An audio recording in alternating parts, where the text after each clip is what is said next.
আমরা আসলে কত ধরনের খাবার খাই? মাছ, মাংস, দুধ, ডিম, শাকসবজি। কিন্তু আপনি জানেন কি এই সমস্ত খাবারের মধ্যে মৌলিক টেস্ট কয়টা? আয়ুর্বেদ বলে আমাদের খাবারে ৬টি মৌলিক রস আছে, যেগুলো হচ্ছে মধুর, অম্ল, লবণ এবং কটু, তিক্ত, কষায়। এই ৬ রসই আসলে আমাদের প্রকৃত নিউট্রিয়েন্ট। আমরা ভিটামিন, মিনারেল, প্রোটিন, কার্বোহাইড্রেট ইত্যাদি নিয়ে ভেবে থাকি, কিন্তু যদি আমরা এই ৬ রসকে এক্সপ্লোর করতে পারি, তাহলে এই ৬ রসের মাধ্যমেই অটোমেটিকলি আমাদের শরীরের সমস্ত নিউট্রিয়েন্টের চাহিদা পুরা হবে। তাহলে আমরা বলতে পারি ৬ রস ইকুয়াল টু কমপ্লিট নিউট্রিয়েন্ট। এখন আমরা এই ৬ রসটাকে কি অনুপাতে খাবো?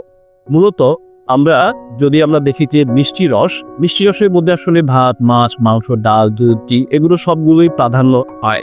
এবং এই ৬টা রসের মধ্যে মিষ্টি রসটা কি আমাদের প্রাধান্য দিয়ে 50% খেতে হবে। অর্থাৎ ভাত, মাছ, মাংস, ডাল, দুধ, ডিম এগুলো আমাদের প্রায় 50% খেতে হবে। আর বাকি যে ৫ রস আছে এগুলো মিলিয়ে 10% করে, প্রত্যেকটা 10% করে 50% খেতে হবে। আমাদের নিউট্রিয়েন্টের যে চাহিদা বা মৌলিক রসের যে চাহিদা সেটা বডি পূরণ করে নেবে। আয়ুর্বেদে এই জ্ঞান হাজার বছরের পুরনো। তাই আসুন আমরা প্রতিদিনের খাবারে এই ৬ রসকে জায়গা দিই, কারণ সেখানে আছে পূর্ণ পুষ্টি আর সুস্থ জীবনের রহস্য। তাই আমরা বলতে পারি Ayurveda equal to science of complete nutrition. সবারই আয়ুর্বেদের সাথে থাকবেন। ধন্যবাদ।